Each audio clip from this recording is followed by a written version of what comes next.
Alrighty, so we have another conspiracy theory video today. Today's conspiracy theory is going to be one of my favorites to discuss. So as you just saw, today's will be, will Cedar Point upgrade Topville Dragster to an LIM and LSM launch system to help with current problems it experiences? For those of you that don't know the current problems it experiences, that's fine. We'll go over that in this video as well. So to get right into it, many enthusiasts and people alike know how unreliable Topville Dragster is and has been. Topville Dragster is one of those coasters that is always down for maintenance or some mechanical issue. Oh, and if it's not one of those, then it's down for an even slight raindrop. Yes, I know, that sounds crazy, but on my last trip, it was explained to us that Topville Dragster cannot operate in any rain whatsoever anymore. So if it's even slightly raining, the coaster will be shut down. I can't fully confirm that. That's just all that was said to us on our last visit. And they literally had to wait until the last raindrop hit the ground. So to even begin a proper discussion on whether Topville Dragster will be upgraded or not, we first have to analyze why Topville has these problems to begin with. Well, this is something I asked while visiting the park, and the answer actually makes a lot of sense. Topville Dragster, when designed, was designed and built with a ton of moving parts and sensors that all have to work together in order for the ride to work properly. For any of you that have been to the park or stood next to this launch section on the coaster, you fully understand what I just said. Look at how many boxes or motors or sensors there are attached to this launch piece of track here. Those fins all operate somewhat separately. So they're in block sections on a launch segment of the coaster that will then all have to rise individually and lower individually for the coaster to work properly. One sensor blows and that coaster is not moving or going anywhere. So when you're at the park or at Cedar Point and this coaster's down, it's most likely down for a sensor problem. If it's not a sensor problem, then it's most certainly probably mechanical, again, probably to do with the fins or the hydraulics or whatever is attached to the Topville Dragster, or weather. Weather is another reason this coaster goes down. It is a strata coaster, it's high up in the air, so high winds can bring this coaster down very easily. So to even begin a proper discussion on whether Topville Dragster will be upgraded or not, we first have to analyze why Topville has these problems to begin with. Well, this is something I asked while visiting the park, and the answer actually makes a lot of sense. So for an example, the launch has block sections of fins, all work together while working separately at the same time. For anyone that understands mechanics, knows there more moving parts there are, then the more likely things are to go wrong. If you walked alongside the launch track of Topville Dragster, you'll see that this thing truly is a maintenance nightmare. That's just the launch. The brake section on Topville Dragsters operate in a similar manner that make it twice as likely to go down. Add multiple block sections with multiple sensors and more fins, and you truly have a sensor and cooperation problem.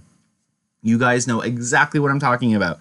So when you're standing there waiting, you hear the fins going up in separate sections, like you hear it.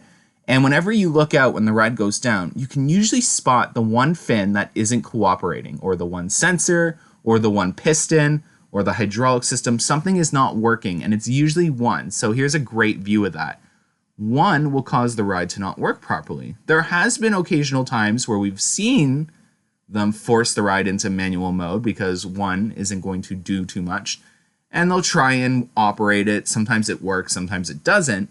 But in most cases, the ride will go down, a mechanic will show up, and they'll replace a sensor or something, a wire. That's usually what I see when I'm there. It's usually a wire or a sensor that we're replacing. The mechanic will leave, the ride will go back up.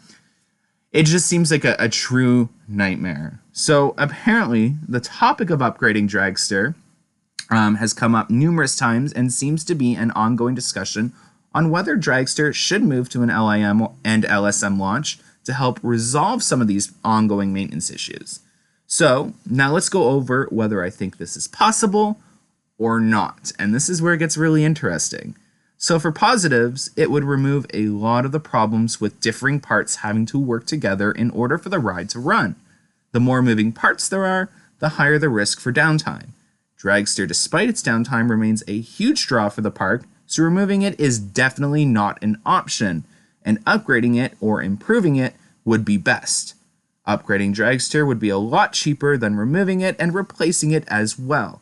It would help with boosting guest satisfaction as well as having Dragster more operational. This seems to be the problem.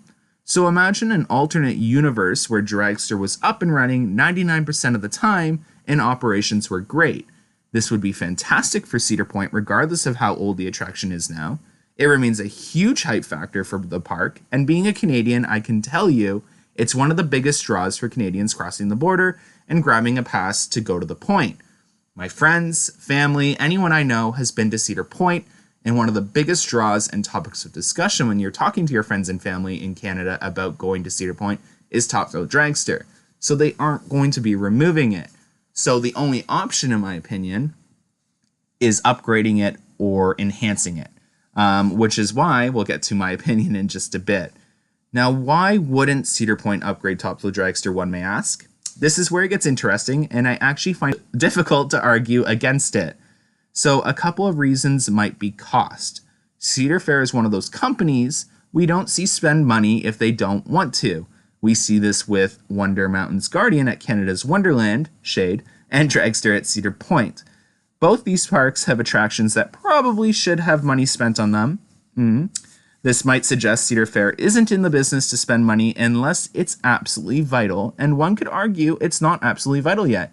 Maybe Cedar Fair just doesn't see it as something in the books quite yet. Maybe they're waiting for that, end all situation and scenario where they're like, okay, this ride can't operate anymore, implement the plan we've had in place for quite some time now. Maybe they have a plan and they're waiting to implement it when needed, right? One could argue it would be slightly costly as well, ordering new parts, track sections if needed, and for Dragster, new trains as well, and that's plural. That's 5 trains. So I say 5, and a lot of you are like, well, no, Dragster has 6 trains. Well, Dragster should only have 5 trains. So Dragster, for those of you that don't know, Intamin designed Dragster with 6 trains without accounting for body weight. So operating 6 trains with full loads and different body proportions was actually a safety risk because from what I understand or have heard, and again, I can't confirm this, the trains could collide. So train 6 and train 1, I guess, could collide or, vice versa. The basically 1 trains, if there's 6 on the block, would be in the final block on the block section of the brake run, and the train would come in and potentially bump with a heavy body weight proportion. So that's why Cedar Point only operates 5 trains during operating hours. You'll see them testing the ride with 6 trains, but it'll never be operating with 6 trains and people on it. So that's very interesting for those of you that didn't know that, I would just share that. So it's definitely an interesting topic of discussion, and in my honest opinion, I think I have made up my mind on whether this conspiracy theory may have some truth or possibility to it. I am definitely going to side with it's possible that Top Thrill Dragster can and may receive an upgrade down the road with LIM and LSM launch to help improve its reliability and popularity. I think one off season we could see this upgrade done, and who knows, maybe Intamin and Cedar Fair are already working on this. I just personally find that spending money soon to fix this coaster will greatly remove the burden down the road of cost and reliability. Now, I want to hear from you. Do you think Cedar Point will upgrade Top Thrill Dragster and improve its reliability, or do you think it will remain the same old, same old? Comment down below what you think, and remember, every Monday we will have a new conspiracy theory video. It's that time of the video where I tell you to smash that like button, subscribe if you haven't, and share this for others to enjoy. And as always, thanks for watching and have a great one. Bye!